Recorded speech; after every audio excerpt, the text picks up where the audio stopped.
The good news on Saturday is my top-rated 15-dime best bet on Utah State, a 19.5-point favorite at Hawaii, jumped out to a 28-3 first quarter lead en route to a 56-17 blowout win.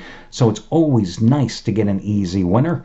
The bad news is, of course, that game kicked off at midnight Eastern time, and even with the time change, it didn't finish until about 3 o'clock in the morning, which means I had to kill a hell of a lot of time watching the latest episodes of House Hunter International over on HGTV, because it's not like Utah State and Hawaii was televised nationally and was available in the Philadelphia region anywhere on TV. You know what I mean? What, you think I was watching like college football highlights on ESPN? Hell no. A lot more fun watching House Hunter International on HGTV. Yeah, that's what I was doing this morning. And now here at 5:15 Eastern Time, I'm feeding this video report for you, so let's get busy. Listen, more importantly, yesterday I told you on the video report that if you would like my best bet and all the best bets on the various handicappers at the site, you could get it for free by taking advantage of the one-day free all-access trial pass over at DeMarcosports.com. If you took advantage of it yesterday, you also got a third 100-dime max wager play in as many days from Shawn Michaels on Michigan, 42-7 as a 12-point home favorite in revenge over Penn State. You got another 100-dime max wager winner from Jack Brayman, Fresno State, crushing UNLV. If you did not take advantage of the one-day free all-access trial, or you didn't watch the video yesterday, you mean you didn't watch the video yesterday? Shame on you. Shame, shame, shame on you. If you didn't take advantage of it, you can take advantage of it today. Now listen, it's a one-time only trial. So if you did take advantage of it yesterday, you can't do it again today. The system won't let you.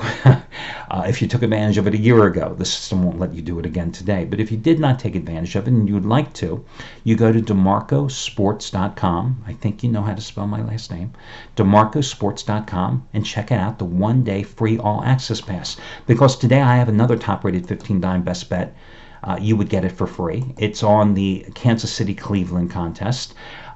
Today, the 15-dime best bet for me is going to be that particular game. And listen, you know, the past 4 months have just been great. 15-dime best bet winner number 30 out of 47. 126-89 is my record with 15-dime best bets in the NFL the past 7 years, as I go for winning day number 73 out of 120 over the past 4 months. Shawn Michaels today, after the 3 straight 100-dime college football best bet winners, Ohio over Western Michigan in a road route on Thursday night, Middle Tennessee State in triple revenge getting the cover at home on Friday night against Western Kentucky, Michigan kicking the hell out of Penn State yesterday. Today back in the NFL with his 7th 100-dime max wager of the season.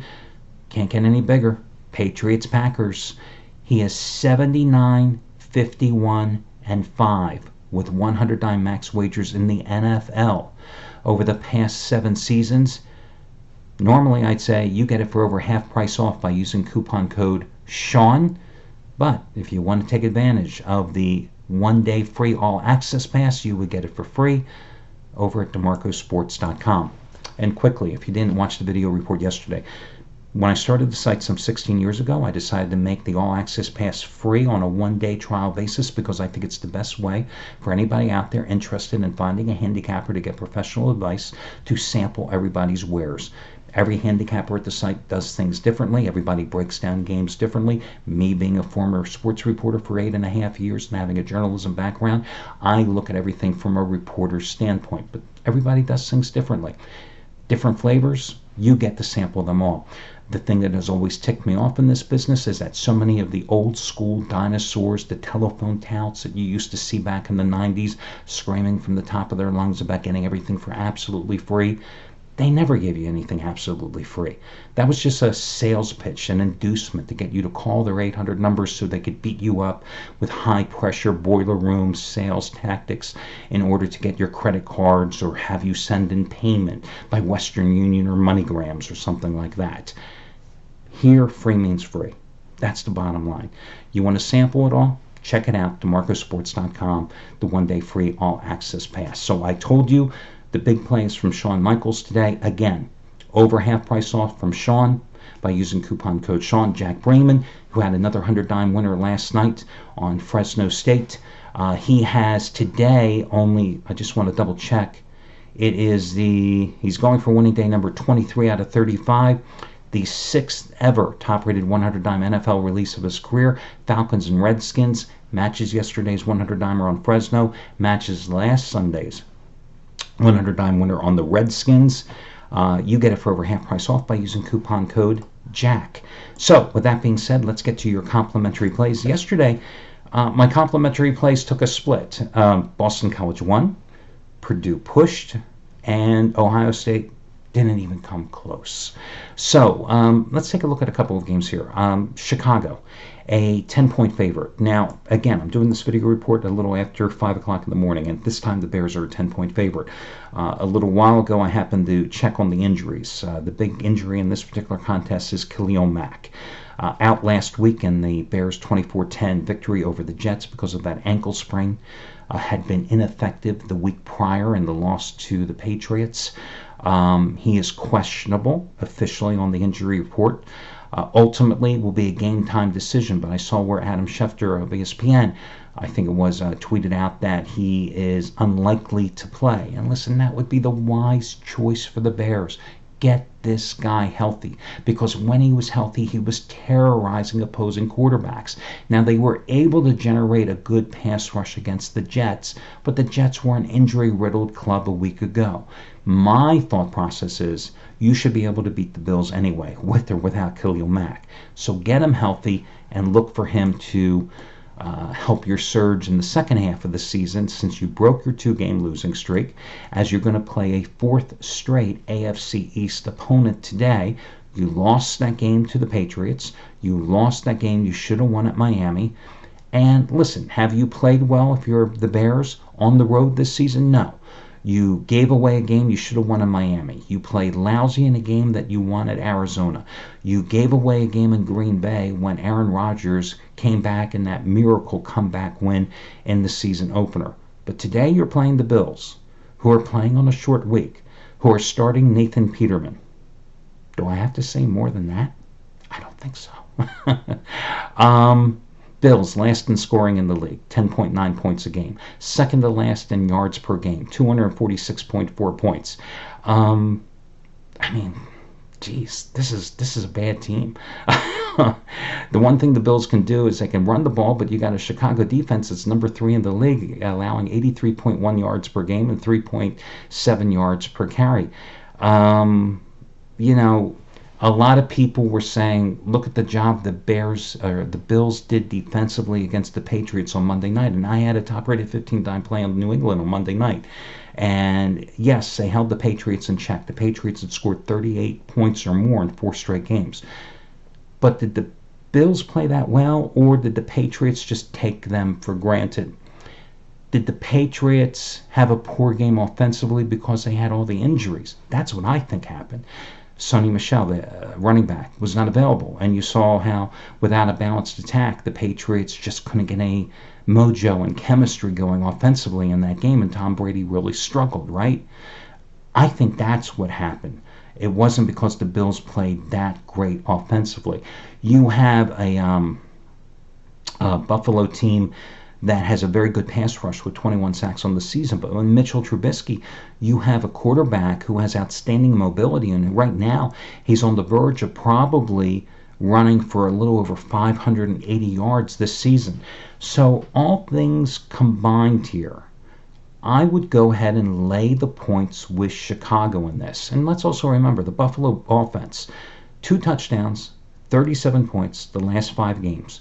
And that's with 3 different quarterbacks running that team. And they enter this week with a league-low 87 points scored on the season. I say lay the points in a low-scoring game and go with Chicago. The other fascinating game is Seattle on a pick-em game at home against San Diego.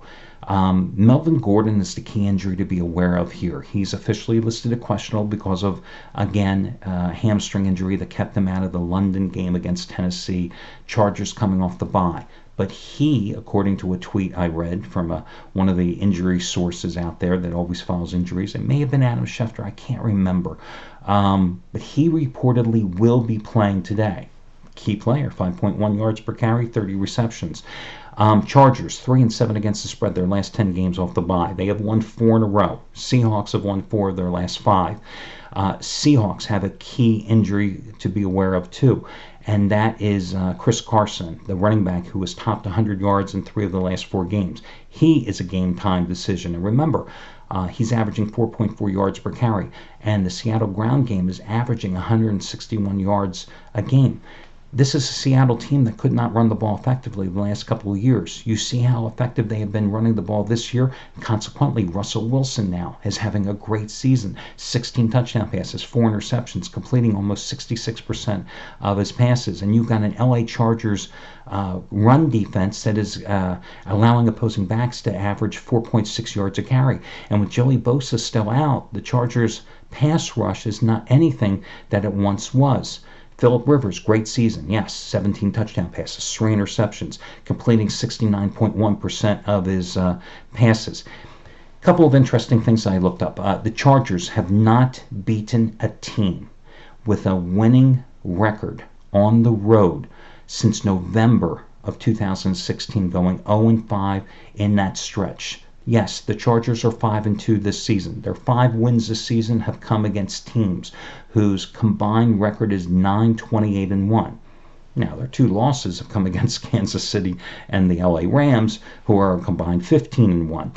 You got a Seattle team that is 4-2 on the season. There are 4 wins. Teams are 9-20. But you got Seattle at home. CenturyLink Field, so loud. 12th man, right? Seattle, 39-11, its last 50 home games. It's a pick'em game. The only team that has a better winning percentage in its last 50 games at home, that little team called the New England Patriots. The Seattle defense has really played well after getting Bobby Wagner and some of those injured guys back. They're only giving up 18.7 points a game. I know that the injury to Carson is something to be aware of, but I'll tell you what, I like Seattle to pull off the field goal win here today. And I like Seattle a little more than I like Chicago. So Seahawks and then the Bears, those are your 2 complimentary plays. That'll do it for Sunday, and we'll talk again on Monday. Good luck.